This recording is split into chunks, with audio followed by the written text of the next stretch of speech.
Bihar SSC CGL 4 निश्चित रूप से आप लगातार इंतजार कर रहे थे और कई सालों से आप इंतजार कर रहे थे इस वैकेंसी का, क्योंकि ये ऐसी वैकेंसी है, समझिए कि इसको मिनी आईएएस भी बोला जाता है।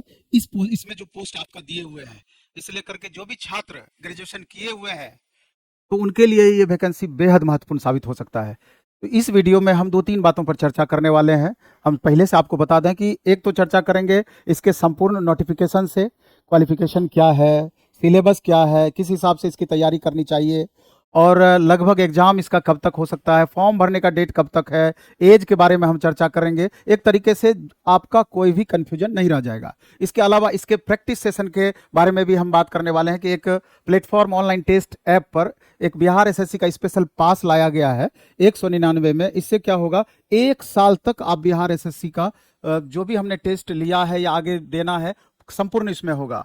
इसके अलावा चैप्टर वाइज टेस्ट का उसमें कलेक्शन किया हुआ है, उसका प्रैक्टिस आप कर सकते हैं, लाइव टेस्ट का प्रैक्टिस कर सकते हैं, उसके बारे में डिटेल बताएंगे। इसके अलावा प्लेटफॉर्म बाय नवीन कुमार सिंह ऐप अपना है, उस पर मात्र अभी 199 रुपये में संपूर्ण तैयारी बिहार एसएससी सीजीएल 4 का लाइव प्लस बीओडी के फॉर्म में होना है। उसके बारे में भी लास्ट में बताएंगे अगर आपको जरूरत होगा तो। लेकिन सबसे पहले हम चलते हैं जिसका आप इंतजार कर रहे हैं, संपूर्ण जानकारी इस वैकेंसी से रिलेटेड।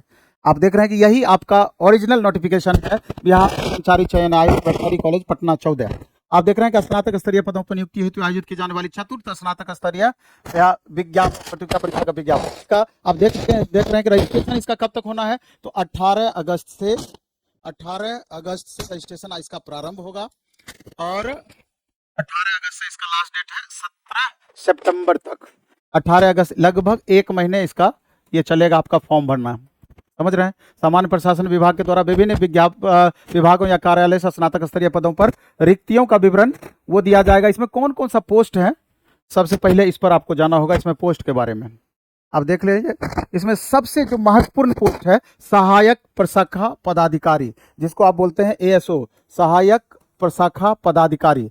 ये पे ग्रेड लेवल इसका 7 है और इसके लिए जो क्वालिफिकेशन है, किसी मान्यता प्राप्त विश्वविद्यालय से ग्रेजुएशन होना चाहिए, किसी भी मान्यता प्राप्त विश्वविद्यालय से ग्रेजुएशन होना चाहिए। दूसरा महत्वपूर्ण पोस्ट है योजना सहायक का, इसमें भी वही क्वालिफिकेशन है, ग्रेजुएशन पास होना चाहिए। कन्या सांख्यिकी सहायक, ये भी लेवल 7 का पोस्ट है और इसके लिए गणित अथवा अर्थशास्त्र अथवा वाणिज्य अथवा सांख्यिकी विषय से स्नातक उत्तीर्ण होना चाहिए। देखिए थोड़ा सा क्वालिफिकेशन में बदलाव है।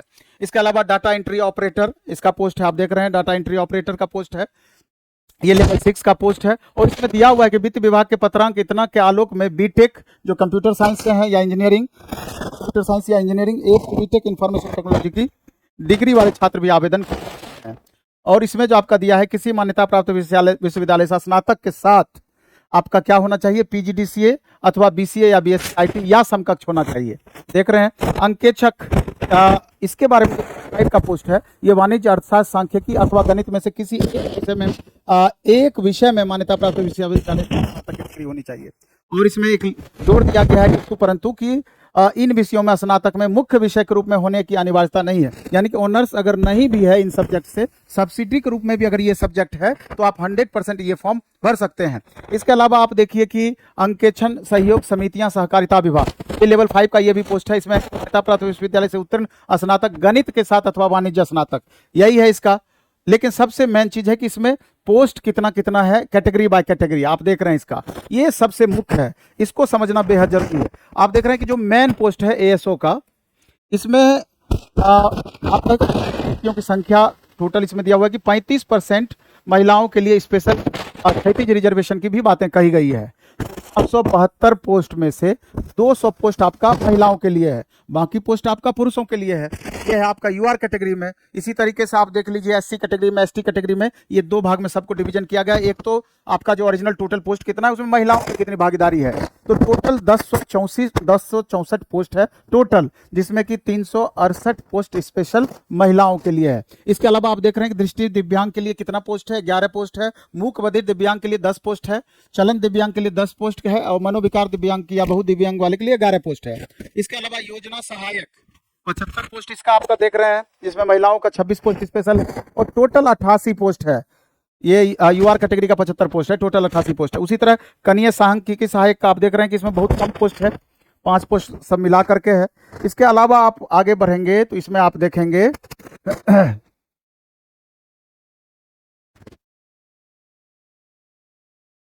यहाँ देखिए, इसके अलावा इसमें आप देखेंगे कि अंकेक्षक का पोस्ट जो है टोटल इसमें 125 वैकेंसियां हैं आपका।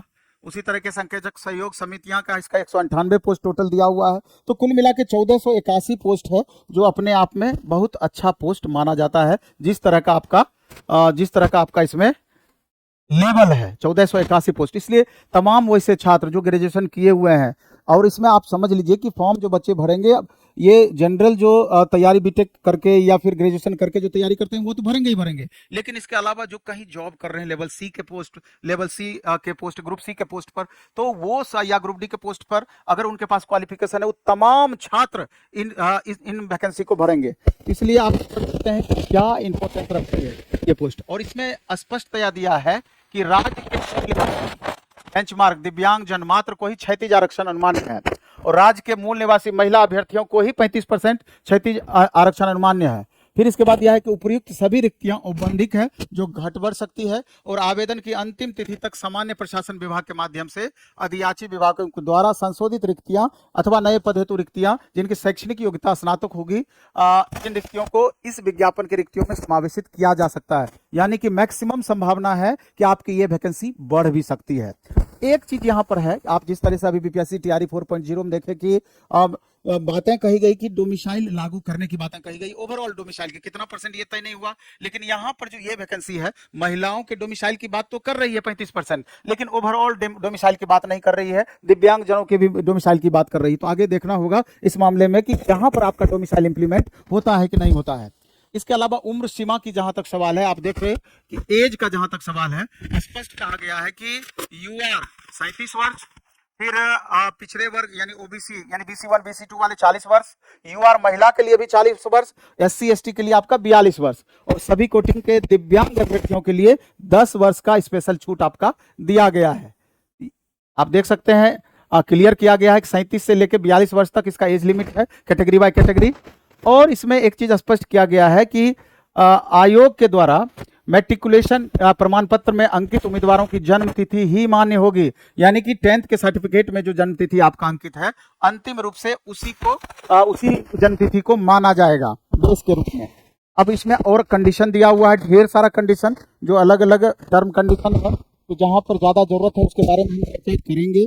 बिहार से एक बात आप समझ लें, इस चीज को आगे भी आपका काम आएगा कि बिहार सरकार के सरकारी सेवकों को प्रतियोगिता परीक्षाओं में भाग लेने के लिए नियमित नियुक्ति हेतु निर्धारित अधिकतम सीमा में 5 वर्ष की छूट पूर्ववत अनुमान्य रहेगी। यानी कि गवर्नमेंट एम्प्लॉय के लिए 5 वर्ष का छूट पहले से भी दिया जाता है, परंतु उक्त आयु सीमा की छूट की अवधि में प्रतियोगिता परीक्षा में शामिल होने की अनुमति तभी दी जा सकेगी जब उनके द्वारा अब अधिकतम 5 अवसरों का उपयोग नहीं किया गया। यानी कि अगर आप गवर्नमेंट एम्प्लॉय हैं तो 5 अटेम्प्ट आप ले लें, और 5 साल का आपको एज रिलैक्सेशन भी दिया जाना है। तो ये दोनों कंडीशन है कि अगर इससे पहले ही 5 अटेम्प्ट आपने कर लिया तो फिर ये आपको उसका लाभ नहीं मिलना है।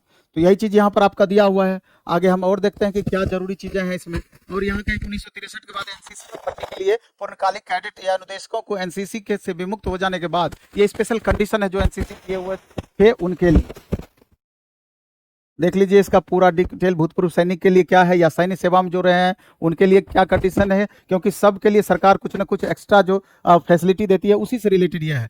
परीक्षा के लिए ऑनलाइन आवेदन पत्र भरने वाले अभ्यर्थी को अपनी जाति के अनुरूप आरक्षण कोटि को सही एवं स्पष्ट रूप से उद्धृत करना अनिवार्य है। यानी कि आपका जो कैटेगरी है, जाति है, तो उसका स्पष्ट आपको वर्णन करना जरूरी है। और परीक्षा किस तरह का होगा, परीक्षा कंप्लीट आपका ऑब्जेक्टिव होगा। आप देख लीजिए इसमें दिया हुआ है एग्जाम जो होगा कंप्लीट ऑब्जेक्टिव, ये आपको भी पता है। बिहार कर्मचारी चयन परीक्षा संचालन नियमावली 2010 के आलोक में 40 से अधिक आवेदन प्राप्त होने पर, यहाँ 40,000 है, 40,000 से अधिक आवेदन प्राप्त होने पर प्रारंभिक परीक्षा आयोजित की जाएगी।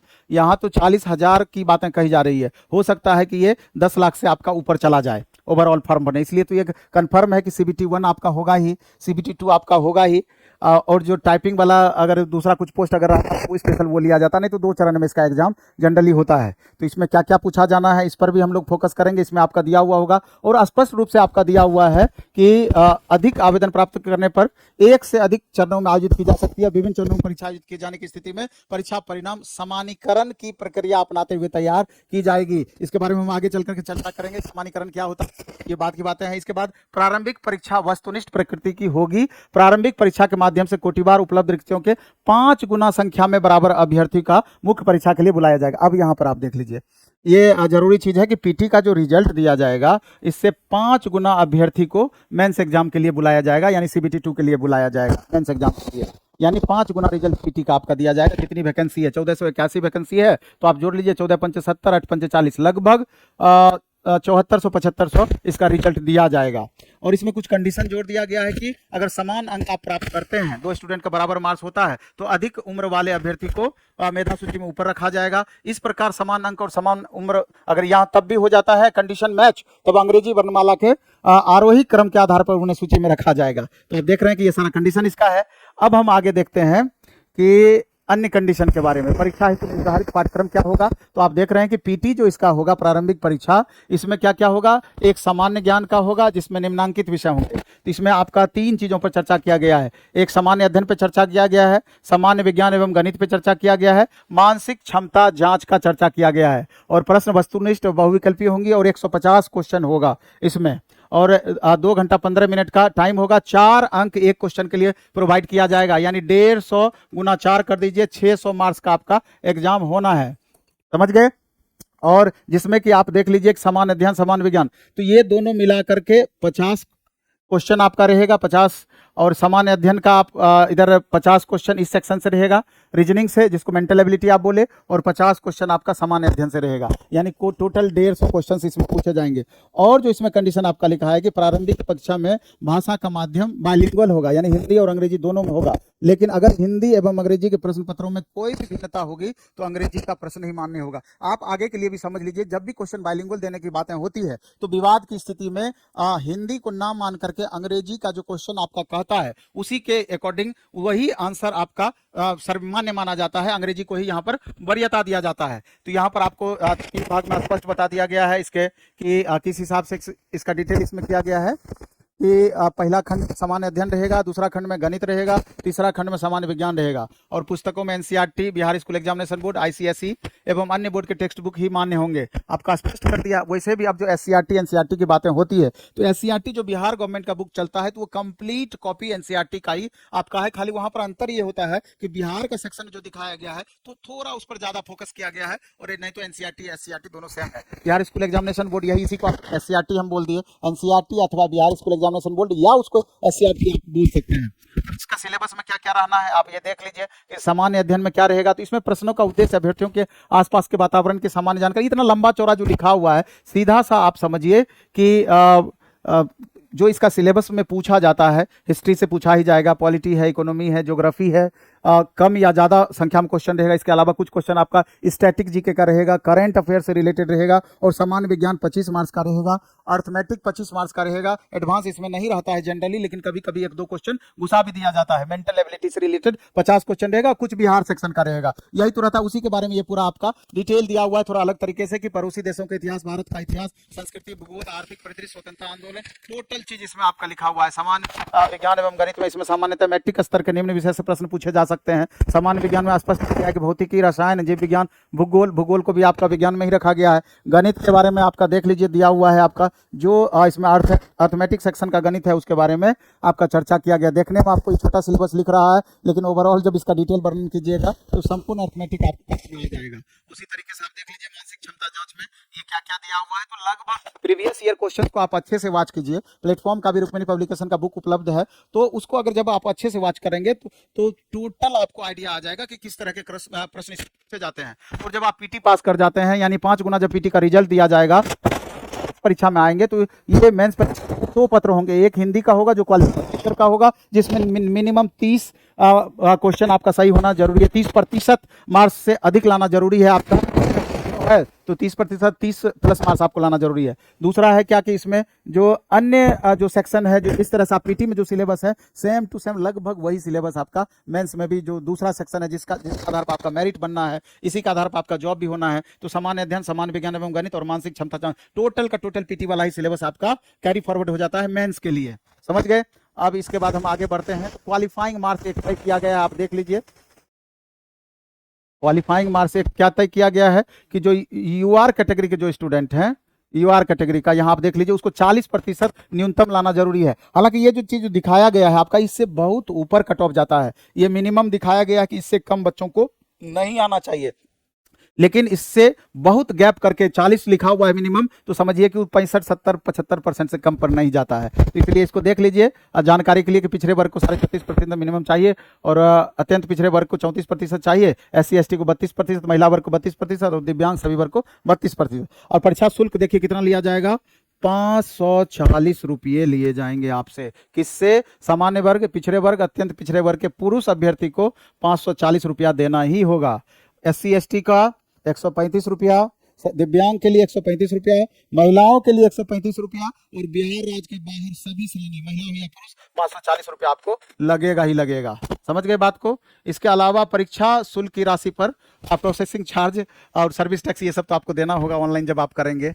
तो आरक्षण के बारे में बताया गया कि आरक्षण का लाभ सरकार के संकलित प्रचलित आरक्षण नियमों के अनुसार ही होगी। ये तो कॉमन बातें हैं जिसके बारे में आपको यहाँ बताया गया है, कॉमन बातें हैं ये सब।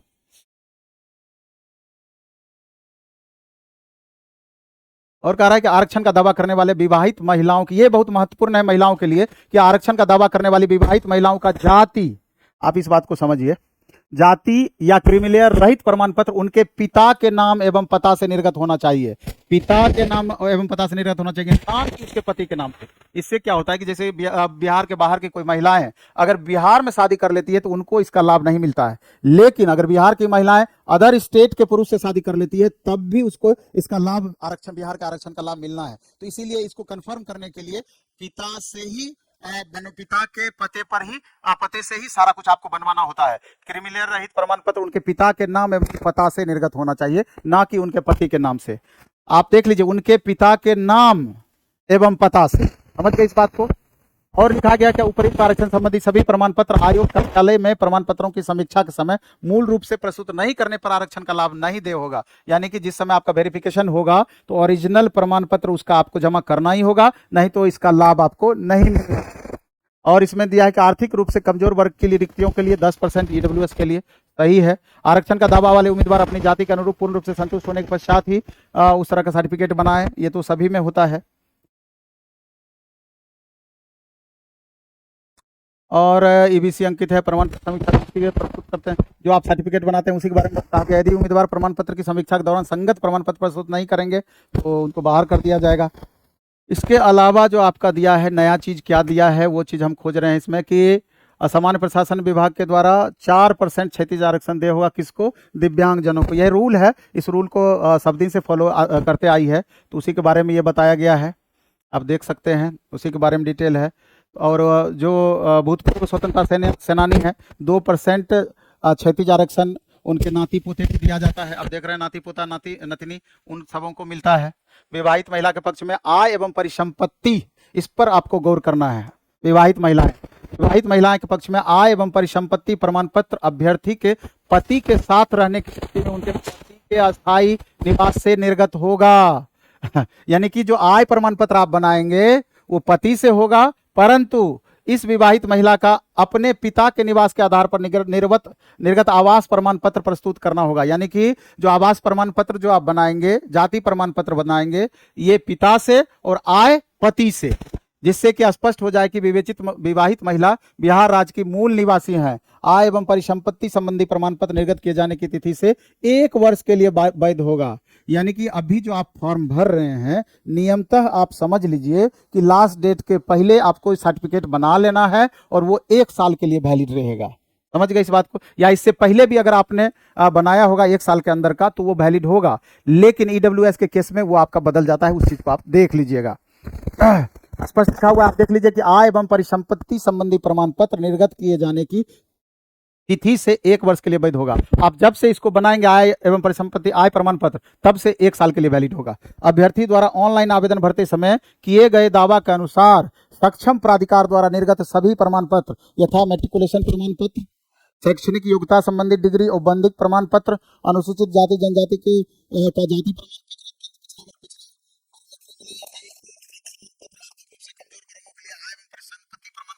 अस्थायी आवास प्रमाण पत्र, बिहार राज्य के स्वतंत्रता सेनानी के स्थिति मुस्का प्रमाण पत्र, दिव्यांगता प्रमाण पत्र, अधिकतम उम्र छूट संबंधी प्रमाण पत्र, अनापत्ति प्रमाण पत्र एवं तिथि ऑनलाइन आवेदन में अंकित किया जाना आवश्यक है। यानी कि ये तमाम सर्टिफिकेट का ऑनलाइन जब आवेदन पत्र भरेंगे तो उसमें इसका डिटेल देना आपका जरूरी है।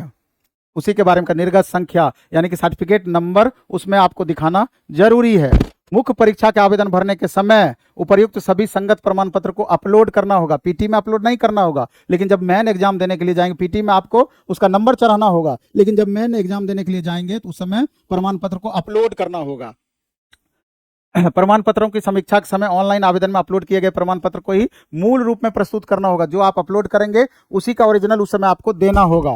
तो ये आप देख रहे हैं सभी वांछित प्रमाण पत्र ऑनलाइन आवेदन भरने की अंतिम तिथि संशोधित किए जाने की स्थिति में अंतिम निर्धारित तिथि तक का ही होना है। आवेदन भरने की अंतिम तिथि के पश्चात निर्गत प्रमाण पत्र मान्य नहीं होगा। आप इस बात को समझ लीजिए कि जो भी सर्टिफिकेट आप बनाते हैं या जो भी सर्टिफिकेट आपके पास है वो लास्ट डेट का, फॉर्म भरने के लास्ट डेट का पहले का होना चाहिए, उसके बाद का नहीं होना चाहिए। इस बात को आप गांठ बांध लें। अभी जो आपका जाति हो, आय हो, निवास हो, जो भी आप बनाते हैं, इसके अलावा जो आपका क्वालिफिकेशन है, सब लास्ट डेट के पहले का होना चाहिए। और अपेयरिंग वाले को अलाउ इसलिए नहीं करती है, अपेयरिंग वाले को अलाउ नहीं करती है, ये बात आपको मान लेना है। और रिजल्ट अगर किसी बच्चों का अभी तक नहीं आया है लेकिन लास्ट डेट के पहले आ जाता है तो वो बिल्कुल वैलिड रहेगा। इसके अलावा हम देखते हैं कि और महत्वपूर्ण निर्देश क्या है। और महत्वपूर्ण निर्देश इसमें है, किसी अभ्यर्थी की परीक्षा में सम्मिलित होने की पात्रता निर्धारित आयोग के द्वारा किया जाएगी। मात्र प्रवेश पर एडमिट कार्ड से खाली कुछ नहीं होना है। आपके पास क्वालिफिकेशन है वही समझिए कि सही रहेगा। किसी प्रकार की पैरवी नहीं होना है। ये सब तो आम बातें हैं। और एक अभ्यर्थी द्वारा एक ही ऑनलाइन आवेदन पत्र भरा जा सकता है। किसी अभ्यर्थी द्वारा एक से अधिक आवेदन पत्र एक ही पता या पता बदल कर भरे जाने की स्थिति में उनके सभी आवेदन पत्रों को अस्वीकृत करते हुए उनका अभ्यर्थियों को रद्द कर दिया जाएगा। यानी कि गलती से अगर एक से अधिक आप फॉर्म भर दिए तो इसको आपका रद्द होना तय मानिए। अभ्यर्थी अपना एप्लीकेशन फॉर्म नंबर या रजिस्ट्रेशन नंबर, ये महत्वपूर्ण है, इसको आपको याद रखना है। ये आप देख लीजिए, इसको आपको याद रखना है कि अभ्यर्थी अपना application form number, registration number, roll number को सुरक्षित रखेंगे। ये वेरी इंपॉर्टेंट, इसको खोएंगे नहीं, सुरक्षित रखेंगे। और अभ्यर्थी पूर्ण रूप से भरे हुए आवेदन पत्र फोटो सहित की प्रति अपने पास सुरक्षित रखें। किसी भी परिस्थिति में डुप्लीकेट या द्वितीय registration number, application form number, प्रवेश पत्र आयोग द्वारा बाद में निर्गत नहीं किया जाएगा। सामान्य प्रशासन विभाग बिहार पटना के अधिसूचना इतना आलोक में निम्नलिखित परीक्षा ऑनलाइन या ऑफलाइन मोड में आयोजित की जा सकती है। कन्फर्म नहीं है किसमें होगा, किसी में भी हो सकता है। अब विभिन्न परीक्षाओं के दौरान कतिपय अभ्यर्थियों का पर रूप धारण, यानी कि आप दूसरे के बदला में बैठ करके नहीं दे सकते हैं क्योंकि वहां आपका बायोमेट्रिक थंब इंप्रेशन लिया जाएगा। आइरिस कैप्चर भी किया जा सकता है, तो उस स्थिति में आप पकड़ाए जा सकते हैं और पकड़ाए जाने की स्थिति में आप दंड के भागीदार बनेंगे। आप समझ लिए। इससे अभ्यर्थी प्रतियोगिता परीक्षा में सम्मिलित होने के हकदार नहीं होंगे जिन्हें यूपीएससी या किसी राज्य लोक सेवा आयोग अथवा अन्य चयन आयोग द्वारा पहले कदाचार के मामलों में वंचित कर चुका है। अगर कोई पहले किसी भी एग्जाम में आप कदाचार के मामले में वंचित रहे हैं तो यहाँ भी आपको अलाउ नहीं किया जाएगा। चलिए हम लोग आगे बढ़ते हैं। उम्मीदवारों की अर्हता आवेदन पत्रों को स्वीकार और अस्वीकार करना, चयन प्रक्रिया अगर जो दिया हुआ है इस पर परीक्षा फल तैयार करने की प्रक्रिया, सफल उम्मीदवारों के पदों या संवर्ग के लिए चयन एवं आवंटन संबंध में आयोग का निर्णय अंतिम होगा। वही जो फॉर्मली बोला जाता है कि जो अंतिम रूप से आयोग ही इस पर निर्णय लेगी। और अब ये दे दिया गया है कब से आपका आवेदन प्रारंभ होगा, 18 अगस्त से कब तक होगा, 17 नवंबर तक।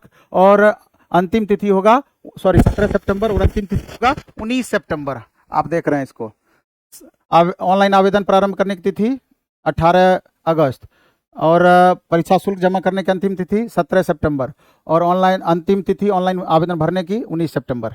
इसी के अकॉर्डिंग कर देना है। और कौन कौन सा कह रहा है कि ऑनलाइन आवेदन पत्र में योग्यता या आरक्षण कार्यान्वयन से संबंधित प्रमाण पत्र या अंक पत्र ये रखा जाएगा। इस सब का आपको जरूरी होगा, मेंस के समय इस सब को अपलोड करना होगा, पीटी के समय में इसका नंबर चढ़ाना होगा। इसमें आपको देख लेना है ऑनलाइन आवेदन पत्र, योग्यता, आरक्षण, कार्यान्वयन से संबंधित प्रमाण पत्र, अंक पत्र क्या कौन कौन सा रहेगा। मैट्रिक अंक पत्र एवं मूल प्रमाण पत्र, स्नातक से संबंधित अंक पत्र एवं मूल प्रमाण पत्र, पीजीडीसीए अथवा बीसीए से संबंधित अंक पत्र एवं मूल पत्र, अस्थायी निवासी आवासीय प्रमाण पत्र, जाति प्रमाण पत्र, क्रिमिनल रहित प्रमाण पत्र, आर्थिक रूप से कमजोर वर्ग का प्रमाण पत्र, स्वतंत्रता सेनानी के पोता पोती नाती नातनी का प्रमाण पत्र, दिव्यांगता प्रमाण पत्र, अधिकतम उम्र सीमा में छूट के लिए प्रमाण पत्र या भूतपूर्व सैनिक के बारे में आप देख लिया। अब लास्ट पेज एक बचा हुआ है, चलिए उस पर भी हम लोग चलते हैं।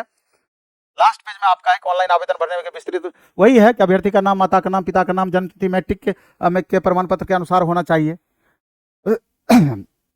सारा ये कंडीशन आपका दिया हुआ है कि योग्यता संबंधी प्रमाण पत्र वही मान्य होंगे जिनका उल्लेख उम्मीदवारों ने अपने ऑनलाइन आवेदन, मतलब जो इन्फॉर्मेशन अभी देंगे बाद में चल करके उसी का आपका वेरिफिकेशन होना है। अभ्यर्थी ये सुनिश्चित करेंगे कि ऑनलाइन आवेदन पर समर्पित करते समय उनके पास सभी वांछित प्रमाण पत्र एवं मूल पत्र उपलब्ध है, यानी कि फॉर्म भरने का जो लास्ट डेट है उससे पहले सारा प्रमाण पत्र आपके पास उपलब्ध है। इसका घोषणा आपको करना है, उस पर फिर सिग्नेचर करना है ना। 19 सितंबर की रात्रि 11:59 पर सर्वर टाइम आपका दिया हुआ है, उसके बाद आपका नहीं खुलना है। यही आपका था पूरा डिटेल। अब इस पर हम लोग चलते हैं। अब आगे मूल चीजों पर आते हैं। और आप देख लीजिए यही बिहार एसएससी सीजीएल 4 का बैच है जो अपकमिंग है, लाइव प्लस बीओडी दोनों में मिलेगा। आपका कोर्स फी एक्चुअल में इसका 599 रुपया एक्चुअल में इसका कोर्स फी है, लेकिन अभी आपका ऑफर है मात्र 199 रुपये में यह बैच आपको मिलेगा। किसी तरह का प्रॉब्लम होगा तो इंक्वायरी नंबर आपका दिया हुआ है। इसके अलावा अगर लाइव टेस्ट सीरीज देना है इसका तो अपना एक ऐप है प्लेटफॉर्म ऑनलाइन टेस्ट ऐप, आपका बैच के लिए अलग ऐप है। आप देख लीजिए ऑनलाइन बैच लेना चाहते हैं तो इस का नाम है प्लेटफॉर्म PLATFOR प्लेटफॉर्म बाय नवीन NAVIN कुमार। प्ले स्टोर में जाके प्लेटफॉर्म बाय नवीन कुमार सिंह ऐप डाउनलोड कर लेंगे और यहाँ पर ये बैच आपको बिहार सेक्शन में जाइएगा तो आपको मिल जाएगा। बिहार एसएससी सीजीएल 4 का कितना में, मात्र 199 रुपये में ये बैच आपको मिल जाएगा। अपना दो ऐप है, बैच के लिए ये ऐप है प्लेटफॉर्म बाय नवीन कुमार सिंह ऐप, और टेस्ट के लिए प्लेटफॉर्म ऑनलाइन टेस्ट ऐप है। ये अलग ऐप है, प्लेटफॉर्म ऑनलाइन टेस्ट ऐप है। इस पर 100 रुपया में आपका 10 लाइव टेस्ट आपका है, लेकिन ये बाइलिंगुअल कंप्लीट रहेगा। और दूसरा जो आपका महत्वपूर्ण है, सबसे अच्छा है कि ये ईयरली पास आप ले लें। इसमें इंटर लेवल का एग्जाम का भी पूरा टेस्ट मिलेगा, ग्रेजुएट लेवल का भी मिलेगा, मात्र 199 रुपये में। क्या क्या मिलेगा इसमें, 300 test series, 300 plus 50 plus question bank आपको मिलेगा। क्वेश्चन बैंक यानी पूछा गया set, 7800 plus MCQ chapter wise और 10,000 एमसीक्यू सब्जेक्ट वाइज। 199 में ये सारा कुछ आपको मिलने जा रहा है। अब इससे सस्ता क्या संभव है। इसलिए उम्मीद करते हैं सारी बातें समझ में आई होगी। और सबसे बड़ी बात है कि पोस्ट इसका बहुत अच्छा है, जी जान से आप अच्छे से लग जाइए। और अभी तो फॉर्म आपका सितंबर तक भराया जा रहा है, इलेक्शन के बाद ही इसका एग्जाम होना है। और कोर्स जो हम दिए हैं इसका वैलिडिटी 2 साल हमने दिया है, इसलिए उसका लाभ उठाने का प्रयास करें। धन्यवाद।